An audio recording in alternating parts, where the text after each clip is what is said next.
The day began with a silence that felt wrong. Too heavy, too still, like the world was holding its breath before something broke. He felt it the moment he stepped outside, that cold pressure in the air, that quiet hum of danger that always came before trouble.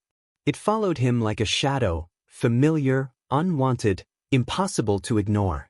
In this town, storms didn't start in the sky. They started in people, their eyes, their whispers, their assumptions. And today, he could feel one forming around him, tightening step by step. Something was watching him. Something was coming for him. And deep down he knew, this time the storm wouldn't pass. Hit subscribe, watch till the end. The town looked calm, but calm was only a mask. He had walked these streets for years, yet every glance, every whisper, reminded him he was always an outsider. The color of his skin made him visible where he wanted to remain unseen. The barbershop windows, the grocery store aisles, even the empty streets, they all held judgment he had learned to swallow. He arrived at his small warehouse on the outskirts, the one place that felt neutral, almost safe. The hum of crates, the cold metal of shelves, and the rhythm of routine offered brief solace. But even here, he felt it, the shadow, the quiet tension, the sense that eyes followed him, waiting for him to falter. Outside, neighbors whispered. A patrol car rolled by slowly. The air was thick with unspoken hostility. The storm was coming. He didn't know how or when, but he could feel it pressing closer, a force tied to everything he had endured. He took a deep breath. The calm wouldn't last. The storm had chosen him. The tension didn't arrive suddenly. It crept, subtle and unrelenting. Each day blurred into the next with the same pattern: judgmental stares, whispered comments, doors that closed a moment too quickly, vehicles that slowed as they passed him. He moved carefully, keeping his distance, masking his irritation with the practiced calm of someone who had learned survival through silence. But silence had its limits, and patience was a fragile shield against the constant pressure of a world that never truly welcomed him. One afternoon, the unease became tangible. The hum of the town felt heavier, denser, pressing down on him as he walked through the streets. A group of men lingered outside the corner store, their eyes tracking his every move. Their smirks were deliberate, a reminder that he existed only as a problem to them, someone to watch, to test, to provoke. He ignored them, focusing instead on the path ahead, but the weight of their attention wrapped around him like a tightening noose. At work, the warehouse that usually offered some measure of refuge felt different. Deliveries arrived late, boxes misplaced as if someone had intentionally sabotaged him. The small gestures accumulated, each one a reminder that his presence was tolerated only reluctantly.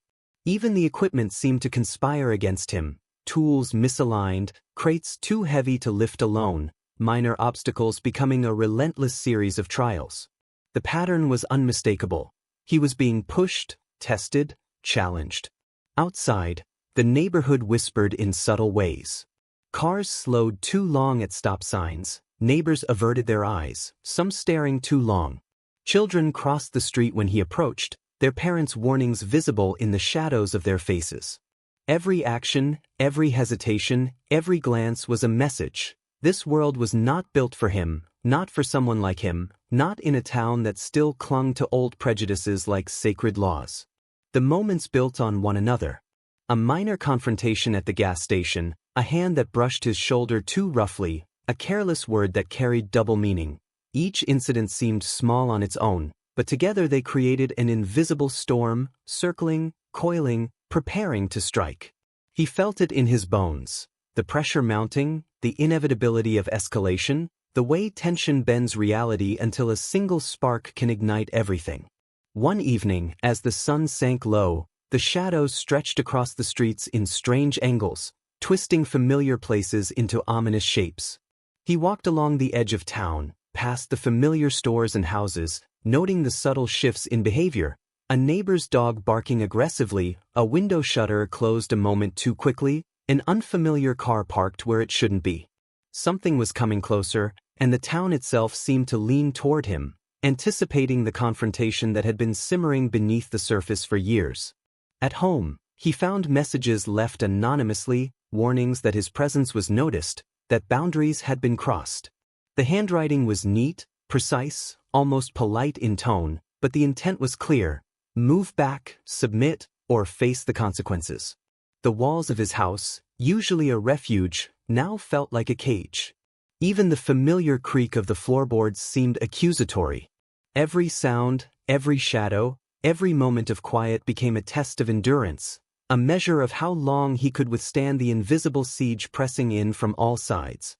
The storm outside mirrored the storm within. Clouds gathered low, the wind shifting in abrupt gusts that rattled windows and bent the branches of the old oaks lining the streets. The first drops of rain hit the pavement with a hollow sound, each one echoing like a reminder of what was inevitable.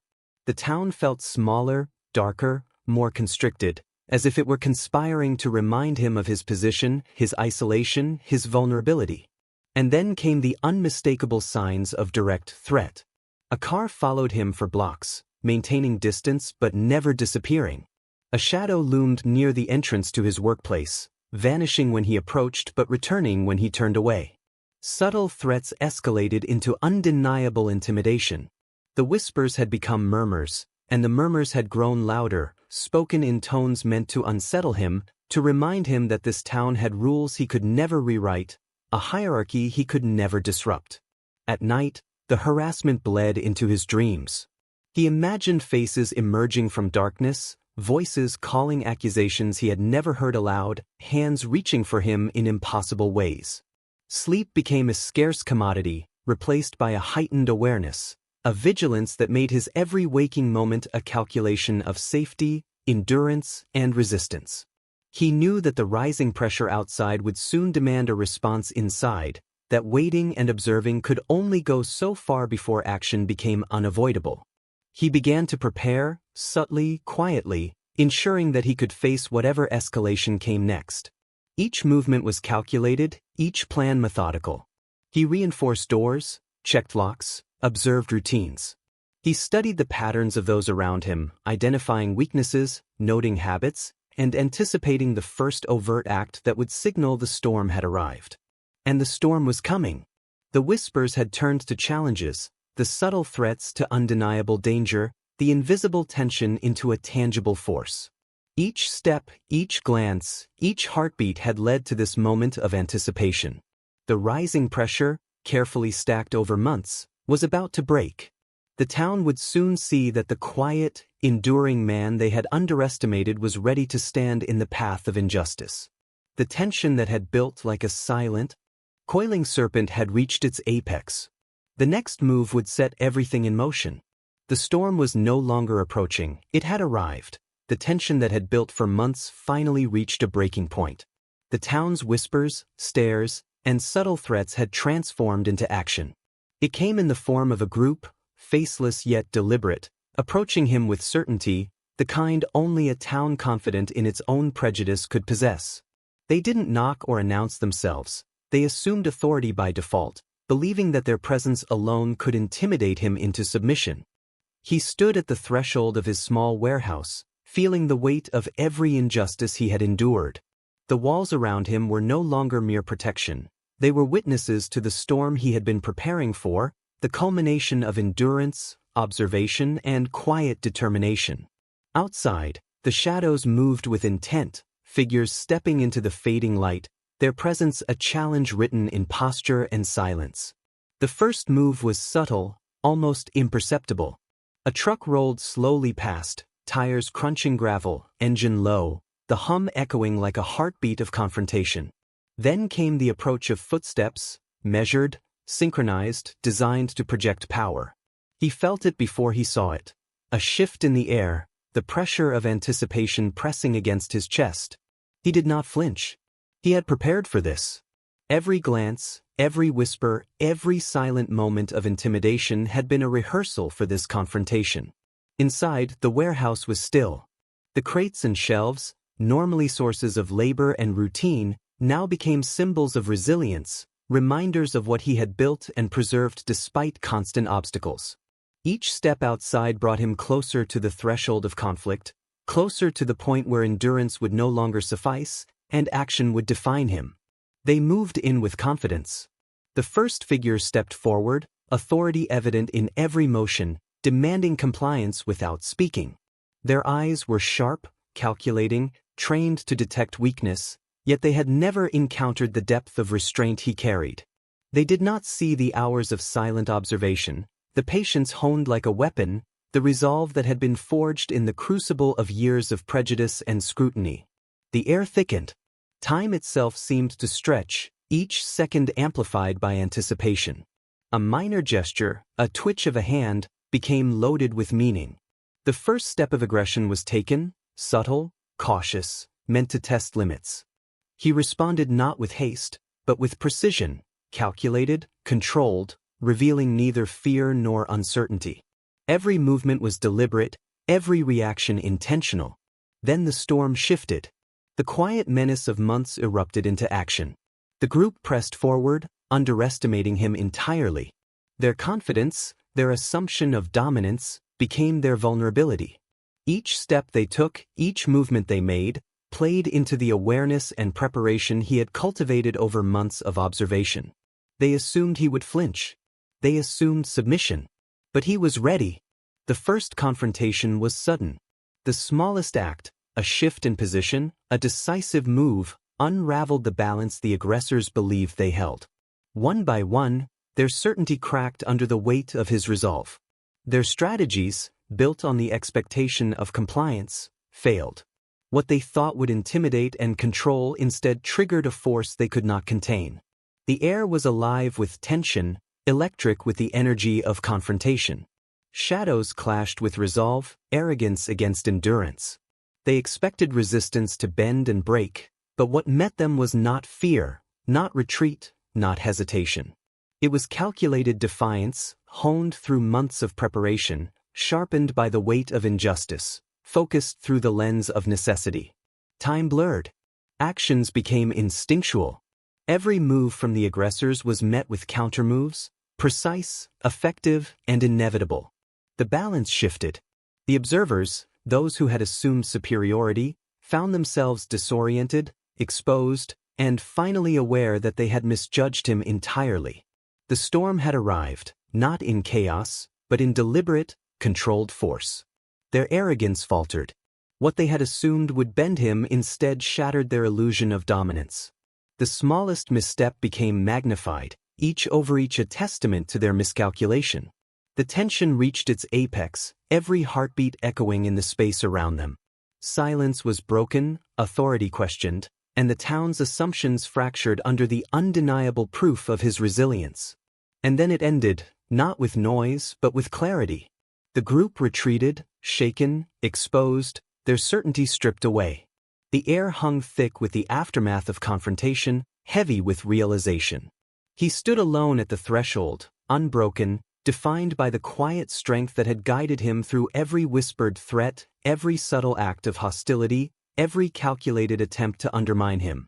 The climax was not chaos, it was control. Not fury, but precision. Not luck, but the inevitable result of endurance, preparation, and the refusal to yield. The town had assumed he would bend, and in that assumption, they had failed entirely. He remained still, breathing in the air that had been charged with tension moments before. The storm had passed, but its mark remained. The lesson was clear, etched into the perception of those who had underestimated him. Strength is not always loud. Resistance is not always visible.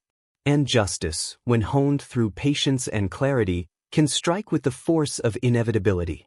The rising shadows receded, leaving him alone under the dim glow of the evening. The world had shifted in subtle but undeniable ways.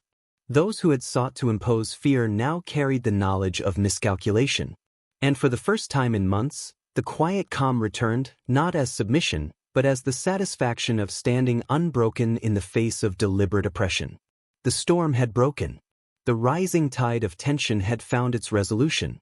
And he remained, steadfast, silent, and victorious. The tension that had dominated months of his life finally began to dissipate.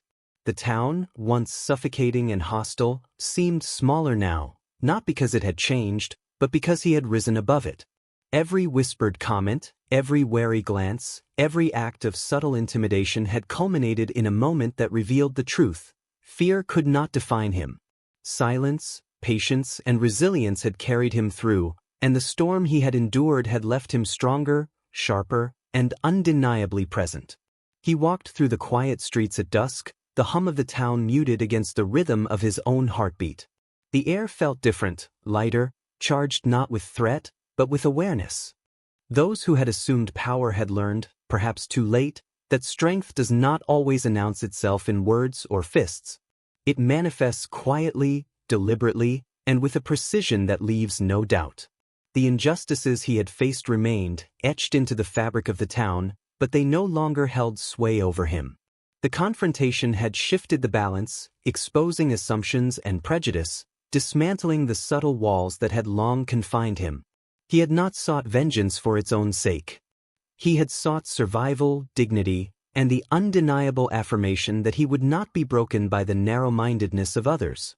And as night fell, the streets empty and the shadows long, he understood a deeper truth: resilience is both shield and weapon. Patience is both lesson and declaration.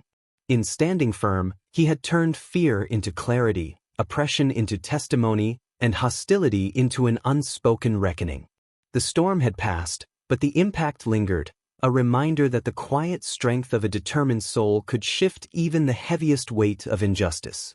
He had endured, he had resisted, and in the silence that followed, he found not only survival, but a profound sense of victory. The question now remained, for those who watched from the edges, those who had sought to dominate and control, how many more storms could they endure before they too realized that true power does not come from fear, but from the unyielding courage to stand unbroken?